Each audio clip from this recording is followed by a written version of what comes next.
everyday peeps, it's Kim and I have a special guest with me, my best friend Nasia. Oh my gosh, yes, this is her. Stay tuned, and we are going to be talking about death and how it's affected us.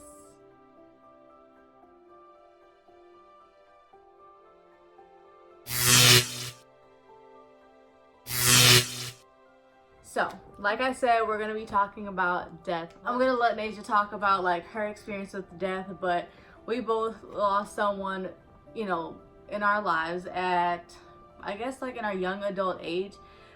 She lost her grandmother and I lost my aunt, and we're just going to talk about the relationship we have. My grandma passed away in 2015, and Kim also knew my grandma.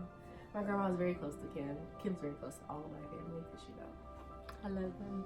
what our best friends.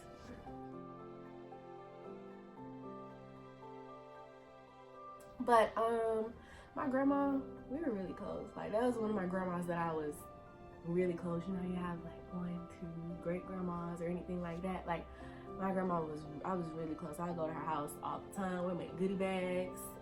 She made a goodie bag for every holiday. For guys. college, before we were set. Crayons, markers. You would have thought we was going to elementary school, but we was set. Notebooks, calculator, anything you needed, my grandma had it. But she would make goodie bags for every holiday. She was just a great person to talk to, and a grandma, you know. The grandma in everybody's life is like the backbone, the glue that holds it together. So when I lost her, when she was sick, it was like I couldn't even go to school. Cause she got sick, really sick on Christmas. It was literally on Christmas, and we had to leave the house, and we had to take her to the hospital. Kim was there. I remember that. This is literally a guardian angel on earth for me, guys. But yeah, but Kimberly came. My grandma was really sick, and from Christmas and then January 19th, 2015 is when she passed away, and I was at work. My grandpa called me, and I just had a feeling. I was like, I know this is what it is, because why else would he be calling me at like 12:30 in the morning, because he would be asleep. But I got the call, and I just had to leave work. I couldn't even really drive. I had to sit there for a minute. Then I got home. First person I called was Kim. She came over, and I was just distraught, because you know, you lose people, and people that you're close to and that you've grown up with. It's hard, and you can feel your heart breaking. Like, you can feel your heart breaking, you can feel all of that. But my grandma, she was the coolest. Really was. She was quiet, but she was really, really intelligent. I'm not even gonna tell y'all all the stuff my grandma did, but she was intelligent, guys. We'll get to it. She was the greatest. But yeah, that's the backstory. Yeah, that's her grandma, and you know, I was blessed to getting to know who she was. That woman, like, she would just start up a conversation with anyone, I feel like, with a stranger. I remember I was at Nasia's graduation party, and I was at my car. I don't know what I was doing, and she just came out of nowhere just talking to me about school and what she did, and she was just like, it was just like information overload, and I was like, I don't even think I remember everything she was saying, to be honest, but just like that love that she like showed me. Well, her whole family does that, but like, I'm just so blessed that I got to experience that warmth, heart of her. And even going to the hospital, that was tough for me to see, not only for my own like emotional like heartbreak seeing that, but also for my best friend and seeing her family, how distraught they were, and also seeing how, you know, you could tell she was in a place that she didn't want to be in, but unfortunately with cancer, that's what was the cause of it. It definitely beat her up, but we were all there, so let's talk about the day, touch it back on, and what was the process? What were you thinking leading up to the funeral? Leading up to the funeral?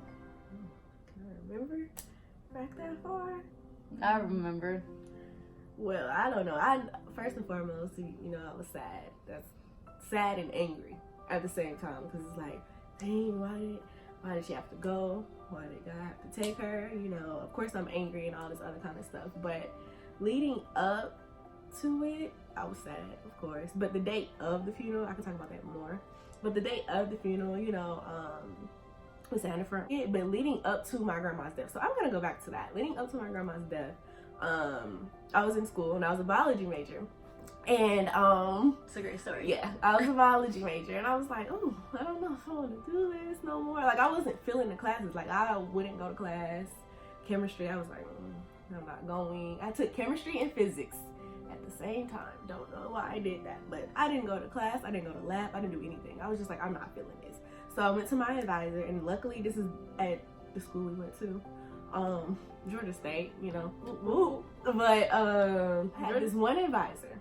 And I don't know, I guess he was new or something, so he was probably placed there for me in that moment that I needed him to be.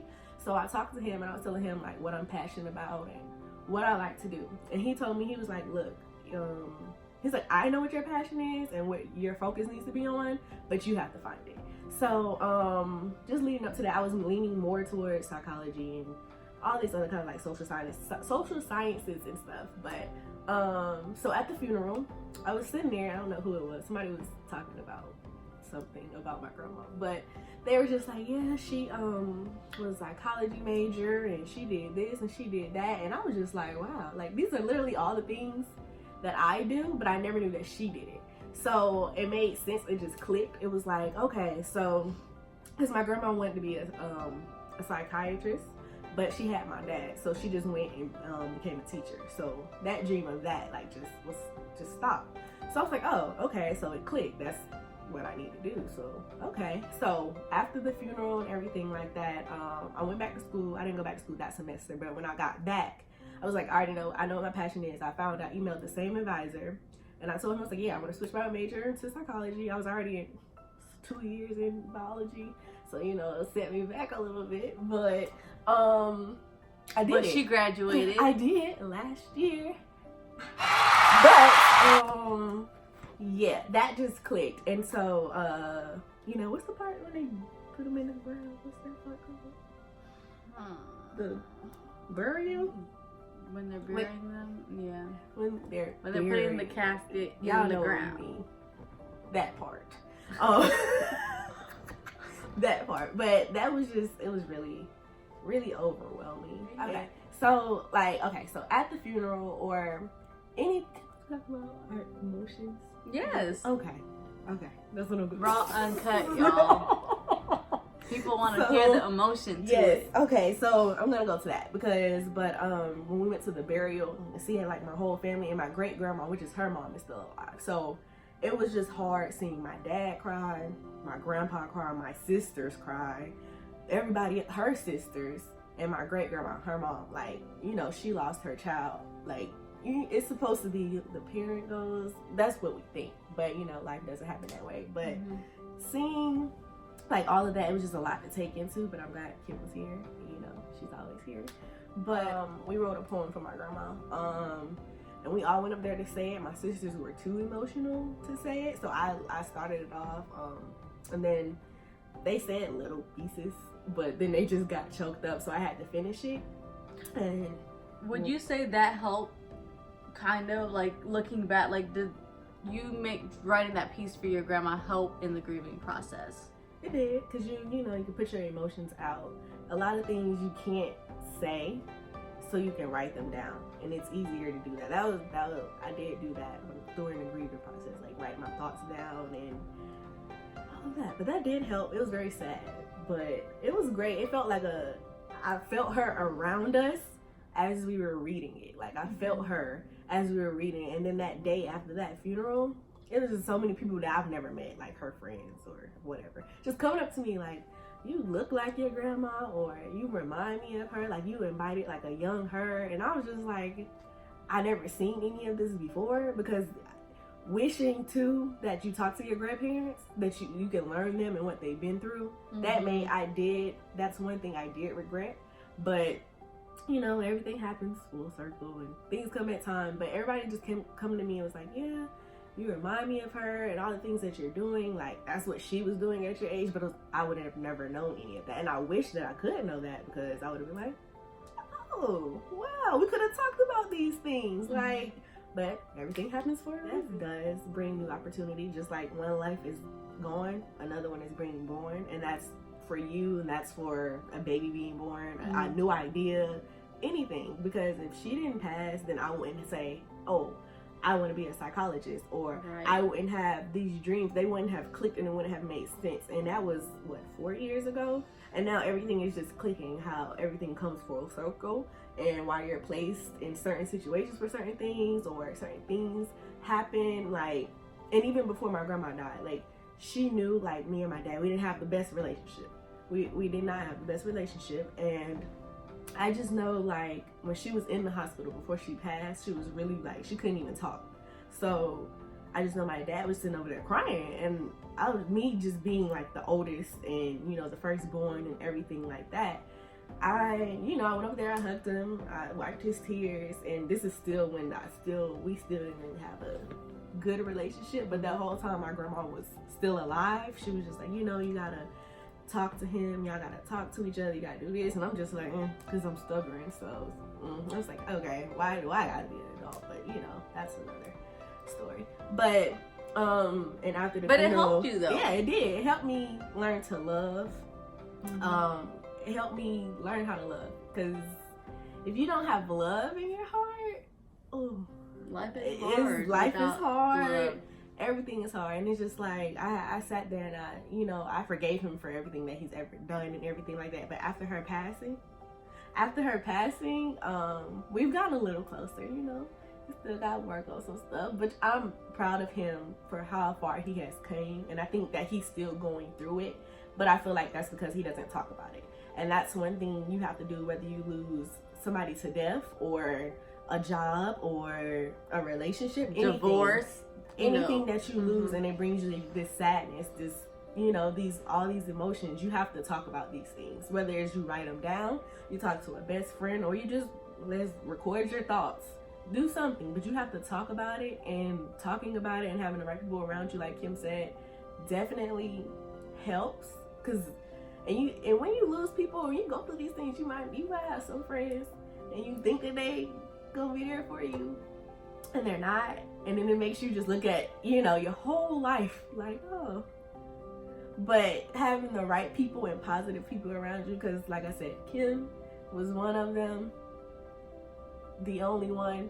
So, and if I didn't have Kim in a lot of situations of me losing anything or not having my mind right, I don't know where I would be if I didn't have Kim, because I don't really have anybody like her. So you have to have somebody that you can talk to. If you can't talk to yourself, then write it down. Something. You have to do something. Pray. If that's your thing. It's not everybody's thing, but pray. Meditation helps. Don't get caught up in the wrong things either. Yeah. Because I did. So, like, tip 1. I did. Tip 1, we would say, let it out. let it out. Let it out. Okay. Don't hold it in. I would say let it out. Let all your emotions out. Because once you feel those emotions, once you're feeling it and allowing yourself to feel it, that's when it can pass. But if you're sad and you're not allowing yourself to cry, you're not allowing yourself to be angry or anything, any type of emotion or anything that you go through, you have to let yourself feel those emotions, sit in those emotions, and then it'll pass. Because everything will pass. But you have to sit in it and you have to feel it. So that's first one, number one, uno, one. Numero dos. I would say, even though this is hard, but that's what's so beautiful, that getting over this challenge, turning negative in your mind and your surroundings into positives, and like literally speaking it, like saying, you know, I'm sad now, but I know tomorrow it'll be a better day. Because you are speaking that on your life. Even though you may not feel like it, but it's okay. And you may sound silly, do it in your car, do it in your shower, do it in your head. Wherever is a safe place for you, do that. And just keep saying it over and over and over, and you're going to believe it, and it's actually going to happen for you guys. And then tip 3, the last tip.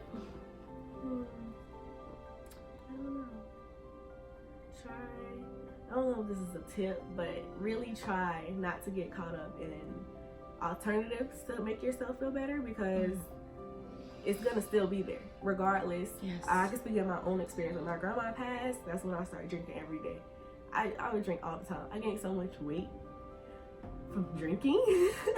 I would drink all the time, like all the time, just so I could feel numb, so I wouldn't feel the hurt that I was feeling. I would drink, and that's so not good for your insides, and that's not good for anything either, because once you're sober, the feeling is still going to be there, and you're just going to continue to drink, continue to do this, or anything that's any kind of drug, anything that'll take you out of your sober mind will not fix the problem, and it's gonna take a lot of you, and it's gonna make you a stronger person. But dealing with that soberness, or dealing with it while you're sober, is what's going to make the process go a lot faster. You're still gonna miss the person, you're still gonna think about them, because I still have moments I cry about my family members that passed away, but I know who I can talk to when those moments are occurring, whether that's God or my friends or whoever.